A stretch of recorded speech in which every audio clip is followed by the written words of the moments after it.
2019 close season as Fisheries Ministry refuses to back down on May-June announcement against scientific advice. The state cannot be held to ransom by any small group of people. The debt has come from the fishermen themselves. The government has accepted and we will follow through with the dates.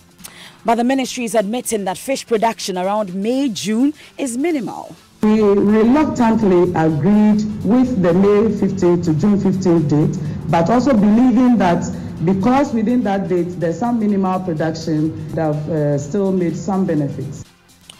Tonight we'll explore the science, the culture and politics of the fishing industry. Also, poor state of roads comes under the spotlight as some residents of Adentan municipality and Takwan Swayim demand immediate action.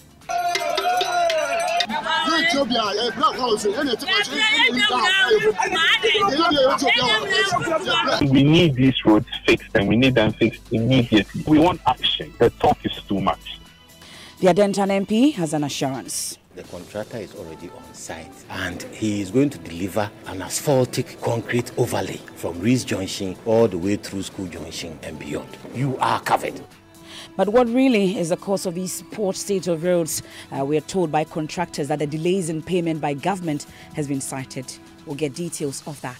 And in business, Ghana Revenue Authority begins implementation of the fixed exchange rate regime at the country's ports. We'll bring you more reaction from spare part importers. And then later tonight, the UEFA quarter-final showdown between Manchester United and Barcelona. That is at 6:45 when my team, great sports analysts, join me with the commentary later on in the bulletin. Send us your comments ahead of that and all the stories. 0244340437 is a WhatsApp line. My name is Evans Mensah. I am Emefa Apo.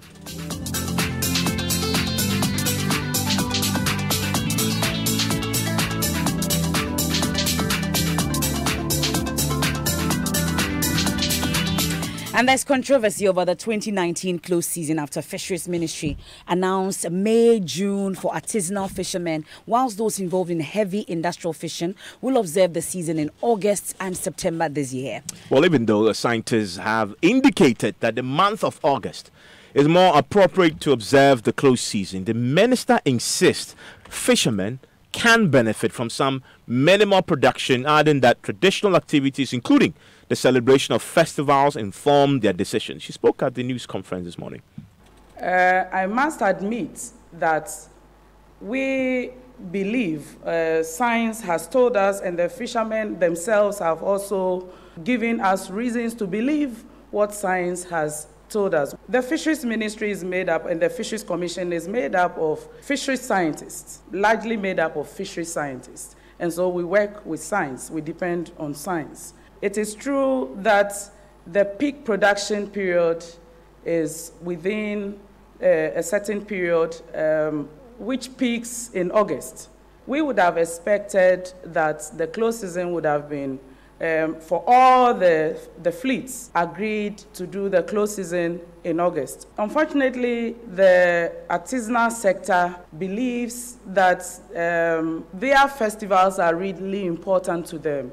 And so they chose the 15th of May to the 15th of June. The reason why we agreed is that there's some minimal production around that time. And the industrial trawlers exploit heavier the resource than the artisanal sector.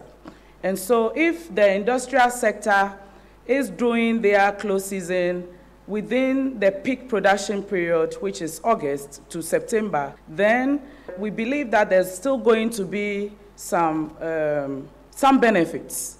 And so the artisanal sector have decided to do theirs during the minimal production period, and we believe that there's still going to be some benefits. So that in coming years, when they see the benefits accruing, then gradually they'll be shifting towards the peak production period. So it's the word of the scientists against, I guess, the word of the fishermen, and it appears that the government is choosing to go with the fishermen's word for now. Kojo Yankson, by the way, caught up with the minister on some of the key issues, and Madam Afole denied claims that the Chinese are involved in trawling, which is not permitted by law. Listen. We are engaging more with the Marine Police and the Fisheries Enforcement Unit. We are engaging more with the Navy, yes, to ensure that we will not erode the benefits of the close season. Right. After the close season, the benefits of the close season, we should be able to protect, those benefits in order for us to save the stocks. Let's talk about the reasons why it's been difficult to regulate these trawlers. There aren't many of them, operating in Ghanaian waters, less than 70 trawlers are registered operating in Ghanaian waters. Not less, a little more than. What figure do you have? We have 74. 74, okay. That's a finite number. Only one of them is owned by a Ghanaian, I understand. I'm not too sure about that because we don't license vessels for foreigners. Right. Yes. So actually, as far as you understand, they are all owned by Ghanaians? Yes. There are no Chinese owners? Ghanaian companies that, we license them for Ghanaian companies, Ghanaians. We license them for Ghanaians. If a Ghanaian has an agreement with a Chinese company to do business, okay, it doesn't really mean that there isn't a Chinese involvement. But that would be unlawful, wouldn't it? I don't think so. Our laws allow hire purchase agreements. Our laws allow that. So what are you saying? Agreement. But we, as the Fisheries Ministry, we license them for Ghanaians. So what you're saying? When a Ghanaian company comes and says that I want to license my vessel, we will not refuse that Ghanaian company.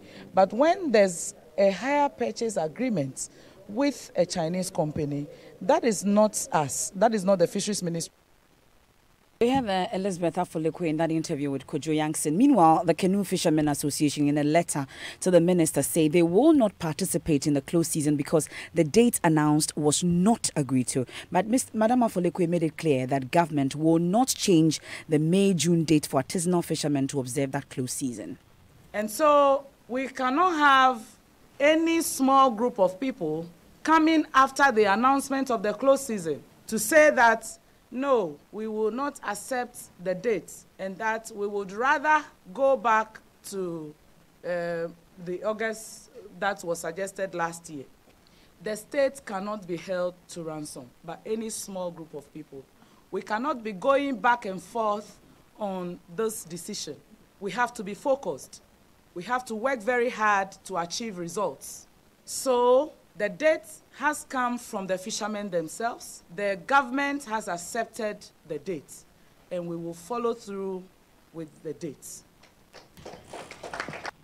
And that's the Fisheries Minister there, Elizabeth Afolekwe. Let's explore this issue further because the scientists are not giving up either. Chairman of the Scientific and Technical Working Group of the Sustainable Fisheries Management Project, Professor Kobina Yankson, joins us on the line. We are grateful for your time here on Newsnight, sir. So what thinking could go into this? Because we are told by the scientists that August is the best period to observe this close season. But we are told by the Fisheries Minister, for instance, that they are not changing the date from the May-June date to August. Will that work?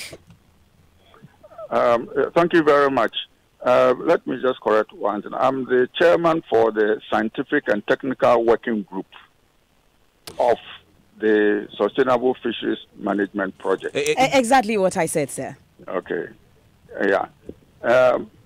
You asked whether closing the season in May, June will achieve the same results as in August. Exactly my point, sir. Yeah. You see, August was initially targeted to be the month for the closure based on scientific evidence. The scientific evidence over the years, our research has indicated that August is the month of which is the peak spawning season for the small pelagics, which are our target fish. Close season is done at the time of the peak spawning season, and the peak spawning season is in August. May, June is not the time for the spawning or the reproduction by these small pelagics. So if you close the season at that time, you are not going to get any recruitment because the fish is not going to spawn to fertilize and produce young ones, which will be recruited into the stock. So it's as simple as that. Then why are we doing this? Because were the scientists, consulted in any way in this decision? No. Since 2015, this scientific and technical working group of the Sustainable Management Fisheries Management Project, we have been trying to get the government or the ministry embark on this close season. And when we put the idea forward to the Fisheries Commission, we were told that if we close the season in August of 2016, because it was election year, it will not be good, for the system, because of the elections. So the Fisheries Commission, as I sit here, I don't even know whether they passed on the information to the minister at that time. After the elections, we tried to get the new minister to consider closing the season in August of 2017, but we could not get her. We were able to get the deputy minister and a team of officials from the ministry in March 2018. And we made a presentation to them, and they got convinced that it was necessary to close the season in August. So this was in March. So we were expecting that immediately they will put in place mechanisms to announce for the fisher folks to prepare for a closure in August. But the announcement came in July. So it was met with a lot of protest and, resistance. Eventually, it was postponed. And we were told it will be done this year. Now, all of a sudden, we hear it is going to be closed in May, June. I don't know whether there has been another group of scientists who have informed the minister that May, June is better than August. Well, the minister, in fact, admits that May, June, you won't get as much spawning as you get in August. However, she says that the fisher folk insist that period there is, again, some form of spawning, just not as much. And so they will do it now and yield the minimal benefit. Although, yes, there's benefit, but it's minimal. They'll do it now to yield that and then do the proper one later. Well, the fisher folks have done research and found that there's some spawning.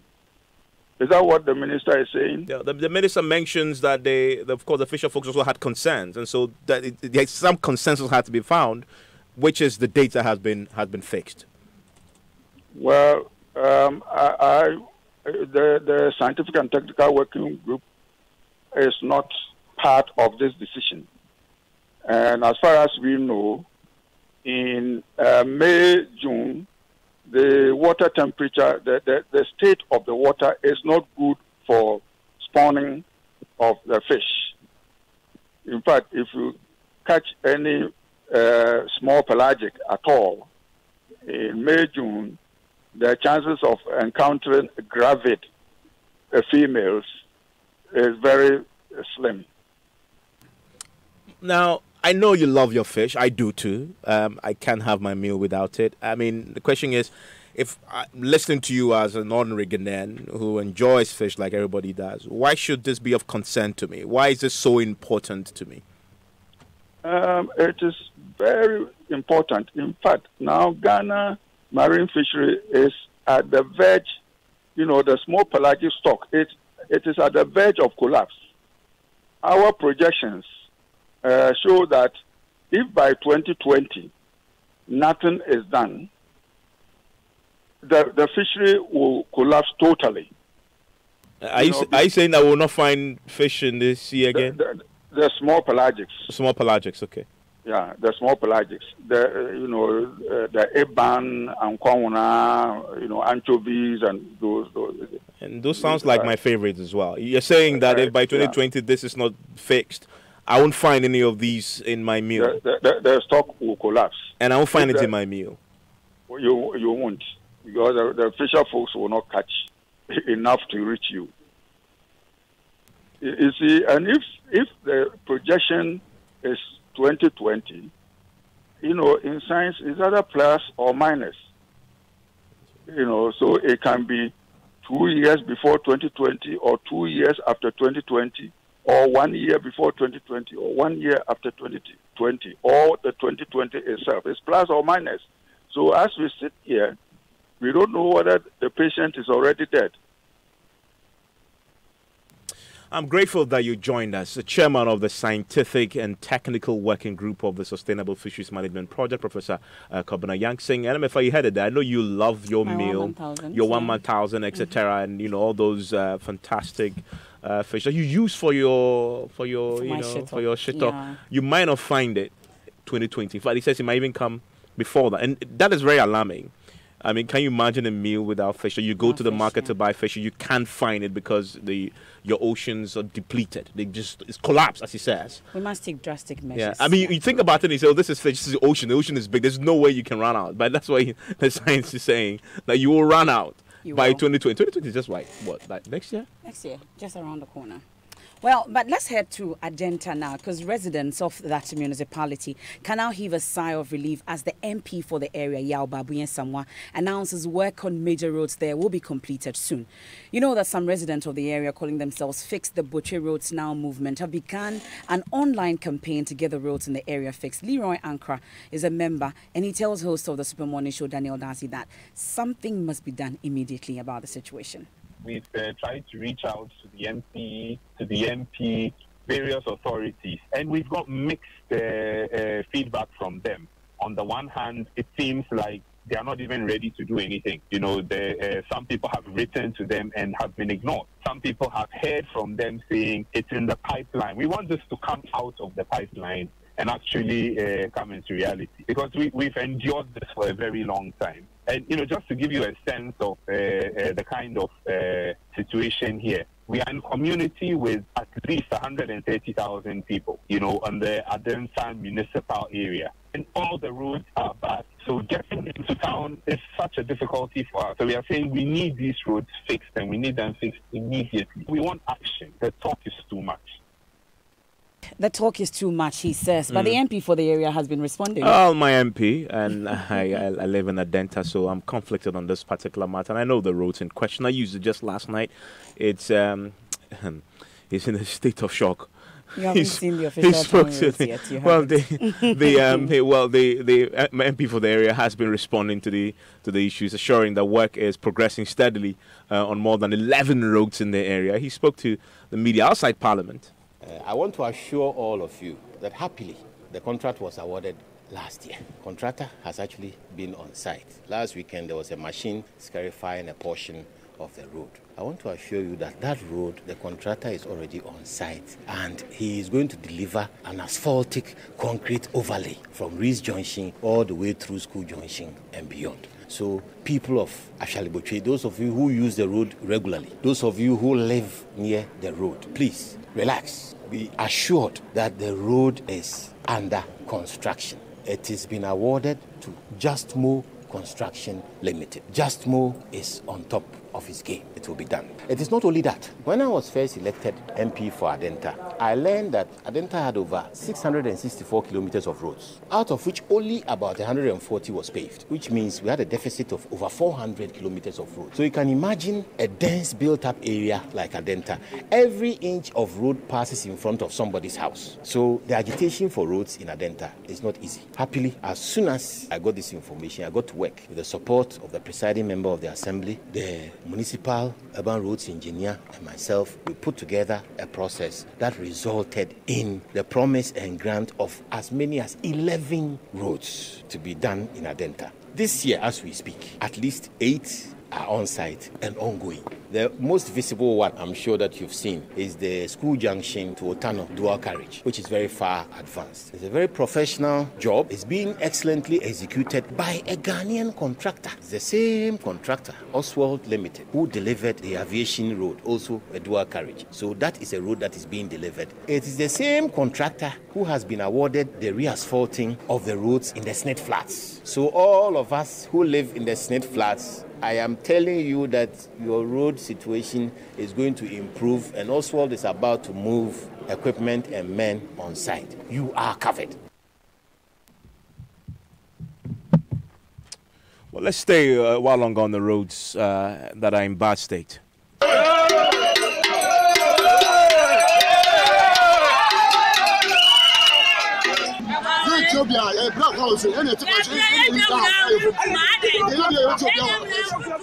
Well, that's what the situation in Tarkwa, in Suaim, in the western region. And by the way, I've driven on that road before. I remember when I drove on that particular stretch into Tarkwa, I came back with my vehicle and I had to spend loads of money. In fact, my shocks were broken. My what was it that you call it? The chamber that holds the transmission fluid was broken.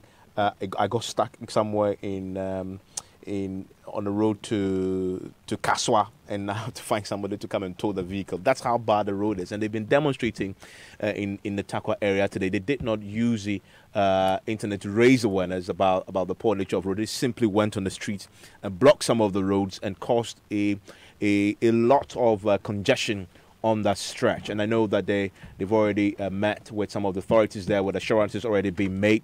Well, the immediate past national chairman of the Road Contractors Association, Abu Huting, is predicting more of such protests as long as contractors are not paid on time. This problem of demonstrations and protests and all of this that have started, I can tell you, it's just the beginning. Because the fact is that almost 90 to 95% of road projects are at a standstill. So you see contractors go to site, maybe they work for about a month or two, and then they withdraw because of the problem of payment. And so, yes, the ministry would announce that they've awarded contracts and all others to contractors to go and work.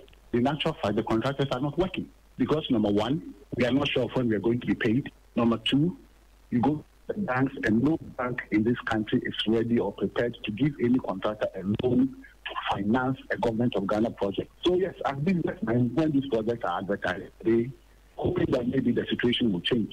If nothing is happening, we'll just withdraw. And that is what is happening. To be honest with you, you guys are going to discuss a lot of these protests. Because once somebody protests and hears, others say that something is being done about it, then everybody starts protesting. But that's the situation. So that's Ebo Houghton. He's the immediate past chairman of the road contractors. Well, the current chairman has also been speaking, and he says that we risk the deteriorating further. That's the number of roads in this country if contractors are not paid for the work done on time. The road is access to so many places. Yes, but it's under construction. It's under construction.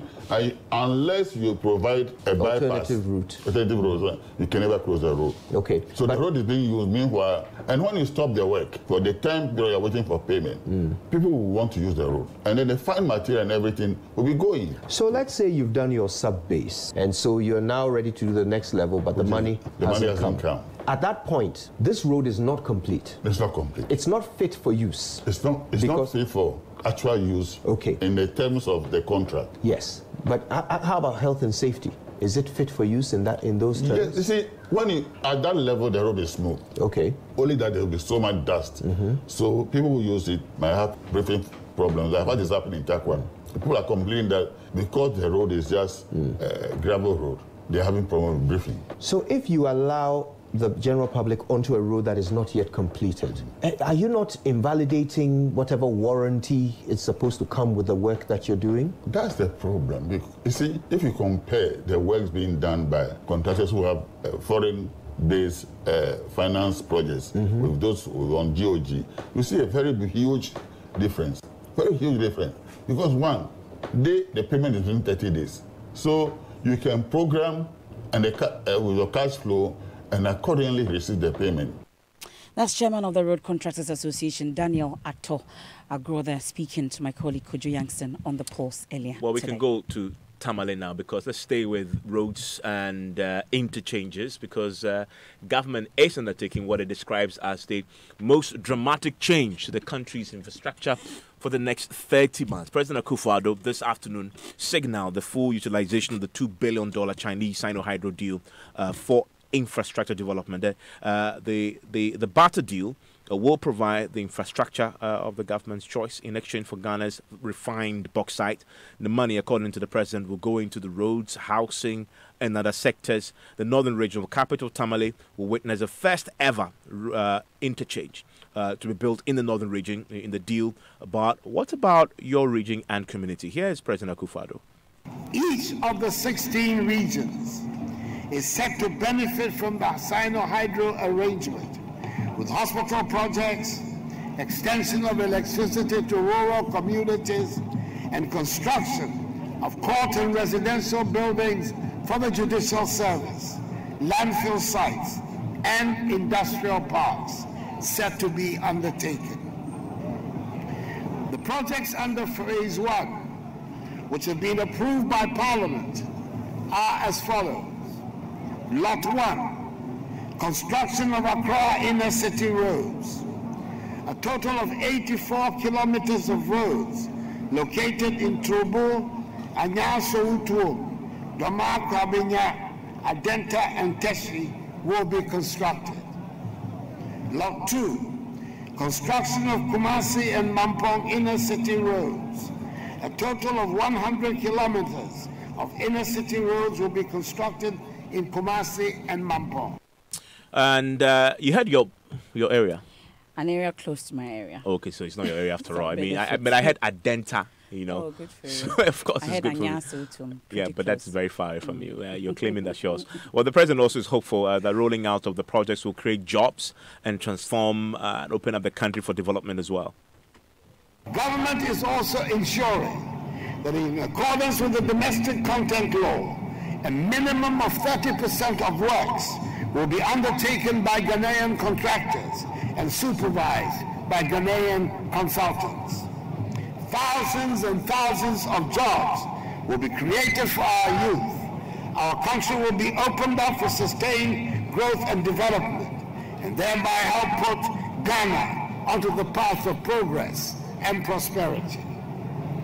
I am excited about the prospects of this project for our nation, and I urge the Ministry of Roads and Highways and its implementation agencies to ensure that adequate and proper supervision is given to all the works being undertaken, guarantee that the country gets value for money, and ensure strict adherence to completion dates. Let me also stress that my government and I will not countenance any delays in the execution and delivery of the various infrastructural projects. 30 months is 30 months. You heard the President Akufo-Addo. It's time now to do business, and Charles Ayite has the very latest. Welcome, Charles. What's in business? All right, so in business tonight, Ghana Revenue Authority begins implementation of fixed exchange rate regime at the ports, and the National Insurance Commission (NIC) challenged to do away with one-size-fits-all capital requirement model. Business News on Newsnight is brought to you by MTN. Welcome to a new world of business. Kingdom Books and Stationery, your number one-stop shop for all office essentials. First National Bank. We are the bank that understands your business. First National Bank. How can we help you? It's your day off and you end up looking after the baby while your wife goes off to work. You realize you have no idea how to change a diaper. So you video call your wife. Hello, darling. Yeah, hello. Hello. Kojo, is everything all right? Everything is not all right. I'm not seeing Topo. How do I change a baby's diaper, please? Kojo. Okay, first, put the diaper. The video call freezes. While you wait for the internet to catch up, the baby sprouts a fountain and wets the diaper. As you are getting a new one, your wife comes back online. Kojo, no. Why did you leave Abeku alone on the bed? But I had to go and get a new diaper. What must I do next? I beg, quick. Open the front of the diaper. It's the side that has... Wow, look, the video freezes again. Abba. By now, you know where the conversation is going. There's no buffering in real life, so why accept it from your internet connection? Get connected and experience ultra-fast internet to your home, powered by MTN Fiber Broadband. We're there for you, everywhere you go.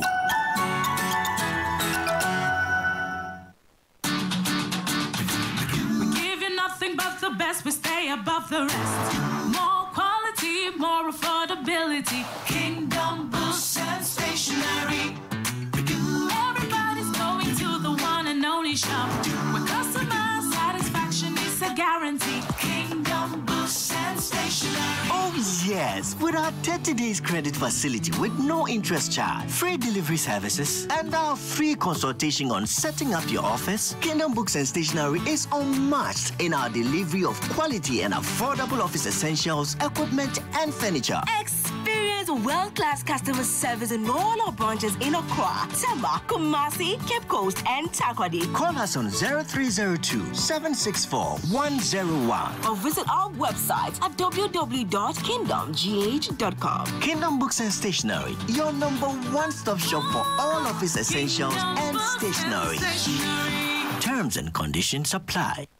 Let us help you bank with the right bank. At First National Bank, we're more than just a bank. We're a digital partner that actually understands your business. Enjoy massive value with our various banking solutions. Get a business check account, a day-to-day transactional account for all businesses from all sectors of the economy. Access our online banking enterprise and bank your way 24/7. Invest with our short or long-term options that enable immediate access to funds. Optimize your cash flow, raise capital, and acquire assets with ease with our lending solutions. Trade with speed, consistency, and innovation with our global payments and forex solutions. With so much value up for grabs, there is no reason not to bank with First National Bank. First National Bank. How can we help you? Honey, I need to get some. But I don't have cash on me. Let me get some fuel quickly and let's go. And how are you going to get the fuel? I thought you said you didn't have cash on you. What is this one? My Puma card. All it takes is a card. The Puma card allows you to buy fuel cash-free from all Puma energy filling stations. You can use your Puma card with any Visa points of sale and ATM across the country. The Puma card also works on mobile money. You get amazing discounts when you fill up with your Puma card. So register for free and get your Puma card instantly at any Puma filling station. And you only got one for yourself, eh? Yeah, would I have had that piece of mind? Oh, thank you, honey.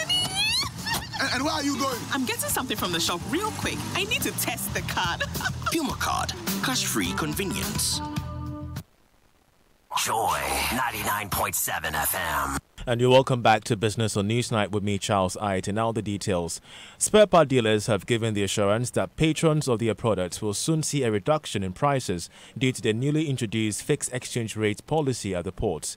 The Commissioner General of the Ghana Revenue Authority says this was a directive by the Vice President that the dollar be pegged at 5 cedis 8 pesos at the port for the next 3 months. This news has been greeted with joy from the Abosokai Spare Part Dealers Association. Clement Boateng is co-chair of the association. We've seen that dollar has been pegged at 5.08, and that is what they have been using as far as calculation of duties, are concerned. They're supposed to review it every Tuesday, and as at yesterday, they still haven't reviewed it. They are still using the 5.08. So we are comfortable with that arrangement also. What would be the impact of all these reductions and these arrangements on your businesses? The impact of all this will be a big relief to us, because you are aware that for some time now, traders have been complaining about high import duties. Because no businessman is a Father Christmas, and when you go there paying high import duties, you definitely pass it on to the consumer. So the effect that we will enjoy will be a reduction of prices, and I'm assuring the public that from this week going to next week, if we monitor and we see that really with regards to goods, import duties has come down, we are going to embark on a serious education with our members to also try as much as possible, to reduce their goods for the benefit of we the Ghanaians.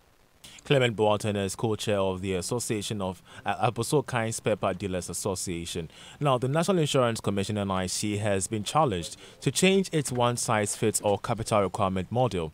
According to an insurance expert, Emmanuel Baba Mahama, insurance companies should rather be made to increase their capital levels in accordance with the levels of risks they underwrite. Baba Mahama spoke to Joy Business at an annual public lecture organized by the Chartered Insurance Institute of Ghana. It is important that the resources that any regulator has is put on areas of high risk so that harm can be prevented. Given this, It is also important that every company that is being regulated has strong systems of corporate governance that will allow it to manage its risks properly. In the light of this, the only way we can go now in Ghana, having started risk-based supervision, is for us to think about risk-based capital, which actually aligns a company's capital to its risk profile, so that the individuality of their needs are addressed instead of a one-size-fits-all capital, which we have been practicing over the past years. Emmanuel Baba Mahama is an insurance expert. Now, the Executive Director for Corporate Affairs and Sustainability for Asanko Mines, Frederick Atakuma, has called on mining firms in Ghana to prioritize development of mining communities. Speaking at the 40th Management Day celebration of the University of Ghana, the Head of Executive for the communication sector said this is a priority which is going to foster peaceful coexistence between mining firms and residents of various communities. Requires effective collaboration between mining companies and local governments. We must work together and not against each other in traveling this path. Mining companies, by their high upfront investments, are uniquely positioned to catalyze such growth, but cannot by themselves single-handedly deliver the outcomes. There are certain things, Mr. Chairman, that only governments can do. Thirdly, the diversification process requires a long-term view and should play to the strengths of the two parties. Executive Director for Corporate Affairs and Sustainability for Asanko Mines, Frederick Atakuma. But just before we leave, and finally before we go on the stock market, shares of gold lost a pesewa on its share value to close trading today at 2 cedis 42 pesewas, and there were no gainers at the close of trading today. That's it for Business on Newsnight. Thank you very much, Charles. And it's now time to hand over to my colleagues from the sports department, and they are here with that exciting game that we're going to all be looking forward to. By the way, my name is Evans Mensah. I've been here with who has just a Manchester United supporter as well, both of us. And so we are looking. I've been fasting all day. I broke my fast at 2 p.m. But I told you. Don't worry, Manchester United is a religion. We're winning this game. Yeah, and we do the impossible, you know. Even though the commentators are biased. Very biased commentators, you know, and analysts, you know. But don't worry. Here do we walk through the valley of the shadow of death. Fear no evil. Yeah. Yes, Gary. Speechless. What are we to expect? A good game.